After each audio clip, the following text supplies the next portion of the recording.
Budget کے حوالے سے مدثر جو ہم بات کریں اس میں مختلف سیکٹرز، مختلف لوگ جو کہ ظاہر ہے اپنے اپنے حوالے سے سوالات ان کے ذہن میں ہیں۔ ایک عام آدمی سوال یہ پوچھتا ہے کہ جی بے روزگاری کب ختم ہوگی، مہنگائی کب کم ہوگی۔ جو ایک بزنس مین ہے اس کو اپنے بزنس کے حوالے سے خدشات ہیں، ٹیکسز کے حوالے سے خدشات ہیں۔ مختلف سیکٹرز میں لوگ اپنے اپنے خدشات اور سوالات لے کر اس بجٹ کی طرف دیکھ رہے ہیں کہ بجٹ 2021-22 کیسا ہوگا۔ لیکن جو عوامی نمائندگان ہیں وہ اس بجٹ سے کافی پر امید دکھائی دے رہے ہیں۔ ملتان سے پی ٹی آئی کے ایم این اے ملک احمد حسین ڈیڑھ سے اس وقت بیورو ہیڈ ملتان جاوید اقبال عنبر موجود ہیں، ان سے بجٹ کے حوالے سے گفتگو کر رہے ہیں۔ جی جاوید اقبال عنبر، آگاہ کیجیے گا کیا کہنا ہے حکومتی اراکین کا اس بجٹ سے متعلق؟ جی بالکل، وفاقی بجٹ 2021-22 11 جون کو پیش کیا جا رہا ہے۔ اس حوالے سے عوام کی کیا امیدیں ہیں، عوام کیا سوچ رہے ہیں کہ ان کو کیا ریلیف ملے گا؟ میرے ساتھ اس وقت موجود ہیں ایم این اے ملک احمد حسین ڈھیر صاحب، ان سے بات کرتے ہیں کہ بجٹ میں کیا عوام کو، مزدوروں کو اور ملازمین کو ریلیف دیا جا رہا ہے۔ بسم اللہ الرحمن الرحیم، یک نعبد و یک نستعین۔ میں یہ سمجھتا ہوں کہ آج تک جو بجٹ پیش کیا گیا ہے اس میں صرف اعداد و شمار کی گمکس کی گئی ہیں اور عوام کو بے وقوف بنا کر اور اس میں دکھایا کچھ جاتا ہے، ہوتا کچھ ہے۔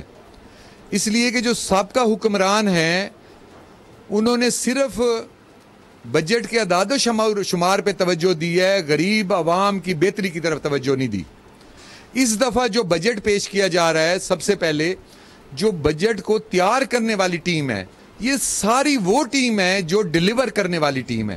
جی بہت شکریہ۔ ملک احمد حسین ڈھیر صاحب ایم این اے ہمارے ساتھ موجود ہیں، ان کا یہ کہنا ہے کہ بجٹ جو ہے اس میں عوام کو ریلیف دینے کی ہر ممکن کوشش کی جا رہی ہے، امید کی جا رہی ہے کہ اس دفعہ تنخواہوں میں اضافہ ہوگا۔ ملتان سے بیورو ہیڈ ملتان جاوید اقبال عنبر آگاہ کر رہے تھے کہ حکومتی اراکین بڑے پر امید ہیں کہ اس بار جو ہے جو بجٹ آ رہا ہے وہ عوام دوست ہوگا اور ڈیلیور کیا جائے گا جو وعدے کیے گئے ہیں حکومت کی جانب سے۔ اور کراچی میں سیاسی جماعتیں کس طرح سے اگلے آنے والے بجٹ کو دیکھ رہی ہیں؟ امجد قائم خانی ہمارے نمائندے اس وقت کراچی سے ہمارے ساتھ موجود ہیں۔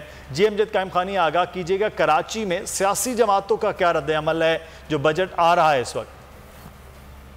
جی بالکل، بجٹ کی آمد ہے، صوبائی حکومت ہو یا وفاقی حکومت، حکمران جو ہیں وہ بجٹ کو بہت ہی شاندار اور اعلیٰ قسم کا بجٹ قرار دے رہے ہیں، جبکہ جو اپوزیشن جماعتیں ہیں ان کا کہنا یہ ہے کہ بجٹ میں عوام کے لیے کوئی خاصی جو خاطر خواہ جو اقدامات ہیں وہ نہیں رکھے گئے اور عوام جو ہے اس حوالے سے مزید پیسنے پر مجبور ہوں گے۔ پاک سرزمین پارٹی کے سیکرٹری جنرل حسان صابر ایڈوکیٹ ہمارے ساتھ موجود ہیں، ان سے ہی جانتے ہیں کہ وفاقی اور صوبائی حکومتوں کے جو آنے والے بجٹ ہیں ان سے کیا توقعات ہیں اور کیا واقعی یہ فلاحی اور عوامی بجٹ ثابت ہوں گے۔ حسان صاحب فرمائیے گا۔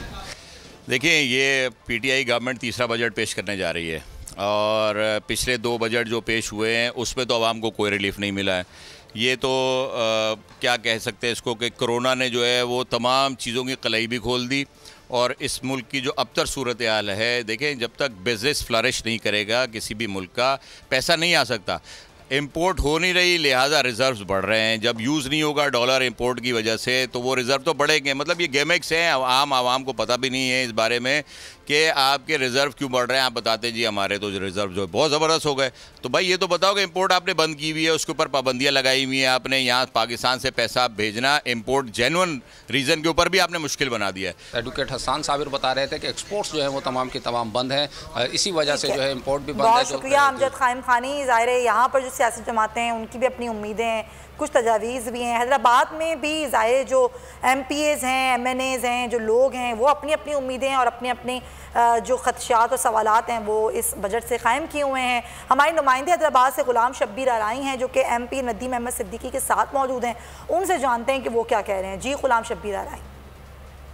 جی بالکل، 11 جون کو وفاقی حکومت سالانہ بجٹ جو ہے وہ پیش کرنے جا رہی ہے اور بجٹ سے پہلے جو بحث اور مباحثہ چل رہا ہے اس کے مطابق یہ بتایا جا رہا ہے کہ یہ عوام دوست بجٹ ہوگا، جس میں کسانوں کو ریلیف دیا جائے گا، سبسڈی دی جائے گی، مزدوروں کی جو اجرت ہے وہ بڑھائی جائے گی اور سرکاری ملازمین جو ہے ان کی تنخواہیں بڑھائی جائیں گی اور اس کے ساتھ ساتھ جو سیلز ٹیکس ہے اس کو کم کر دیا جائے گا اور عوام دوست بجٹ کے جو بحث مباحثہ ہو رہا ہے۔ اس وقت MQM پاکستان کے ممبر آف پروونشل اسمبلی جو ہیں حکومت کی حمایت یافتہ جماعت کے ندیم احمد صدیقی ہمارے ساتھ موجود ہیں. ہم ان سے بات چیت کر لیتے ہیں کہ یہ بجٹ جو ہے عوام دوست ثابت ہوگا یا عوام دشمن ثابت ہوگا.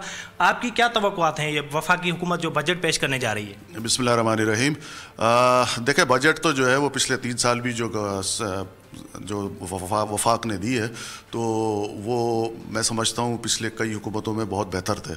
لیکن اس وقت ہمیں اور زیادہ قوی امید یہ ہے کیونکہ شوکت ترین صاحب جو ہے وہ ایک بڑے منجھے ہوئے میں سمجھتا ہوں وزیر خزانہ پہلے بھی رہ چکے ہیں پرویز مشرف صاحب کی گورنمنٹ میں, اور ایک انہوں نے اس وقت بہت تاجروں کے ساتھ مل کر ایک اچھے بجٹ جو ہیں وہ پیش کیے اور اس کی دور رس نتائج بھی ہم نے لیے. بجٹ جو ہے وہ آنے کے بعد ہی کچھ کہا جا سکتا ہے اور خوشخبری عوام کو مل سکتی ہے کہ یہ عوام دوست بجٹ ہوگا. بہت شکریہ غلام شبیر ارائیں, حال کی صورتحال سے آگاہ کر رہے تھے, اور ہم اس وقت بجٹ کے معاملات کے حوالے سے بات کر رہے ہیں کہ یہ کتنا اہم ہے. لیکن بابر ڈوگر صاحب, میرا سوال یہاں پر یہ ہے, ایک جانب تو آپ نے بتایا بڑا ایک اہم معاملہ 260 ارب کا بجٹ جو تھا وہی پورا خرچ نہیں کر پائے, اور شروع سے یہی بات کی جا رہی تھی کہ بجٹ جو ہے وہ ہے نہیں, فنڈز وہ ہے نہیں, اس لیے ابھی جو ہے وہ چیزوں کو بہتر کرنا ہے, سٹریم لائن کرنا ہے.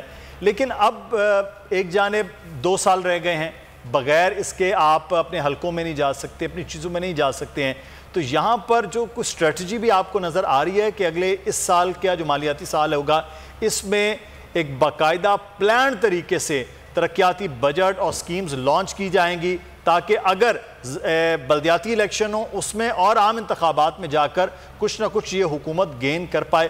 کوئی ایسی پلاننگ آپ کو نظر آ رہی ہے حکومت کے انڈر اور اس سے جڑا ہوا سول سیکریٹریٹ جہاں آپ بہت زیادہ خبر دیتے رہتے ہیں؟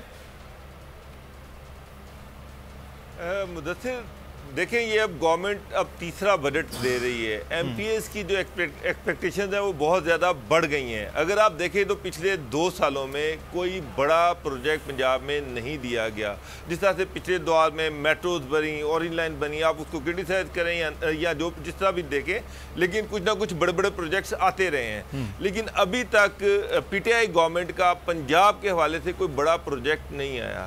ابھی میں نے آپ کو یہ ایک چیز بتائی کہ پچھلے سال کا جو بجٹ تھا 2020-21 کا, اس میں جو اینول ڈیولپمنٹ بجٹ تھا اس کا جو پہلی ریویو میٹنگ ہوئی, میں آپ کو ایک چیز بتا دوں کہ یہ جو ریویو میٹنگ ہوتی ہے یہ ہر مہینے میں 2 دفعہ ہوتی ہے. شہباز شریف کی یہ 10 سال میں پریکٹس تھی کہ وہ ہر مہینے میں 2 دفعہ ریویو میٹنگ کرتے تھے اور یہ پتہ کرتے تھے کہ بجٹ کی ایلوکیشن اس پہ ایکسپینڈیچر ہو رہے ہیں یا نہیں ہو رہے. یہ پہلی میٹنگ جو تھی انہوں نے فروری میں کی, وہ بھی چیف سیکریٹری نے چیئر کی تھی. تو اس وقت یہ پتا چلا کہ ٹوٹل اس وقت فروری میں آپ دیکھ لیں جون میں بجٹ آیا, جون جولائی اگست ستمبر اکتوبر نومبر دسمبر جنوری فروری, لیکن 9 مہینے گزر چکے تھے. وہاں پر یہ پتا چلا کہ جو 260 ارب روپے کا بجٹ تھا اس میں سے صرف 80 ارب روپے خرچ ہو چکے ہیں. اس میں سے بھی 20 ارب روپے جو تھے وہ اورینٹائن کے کانٹریکٹرز کو دینے تھے, ان کو دیے گئے. تو اس سے اندازہ لگا لیں کہ صرف 60 ارب روپے کا بجٹ پیش وہ جو خرچ ہو سکا تھا. اب انہوں نے جو ہدف رکھا ہے وہ 480 ارب روپے کا ڈیولپمنٹ کا بجٹ رکھا ہے 2021-22 کے لیے. لیکن میرا جو سب سے بڑا سوال یہ ہے کہ کیا پنجاب گورنمنٹ کی کیپیسٹی ہے کہ وہ 480 ارب روپیہ. سر یہ سوال بڑا اہم ہے.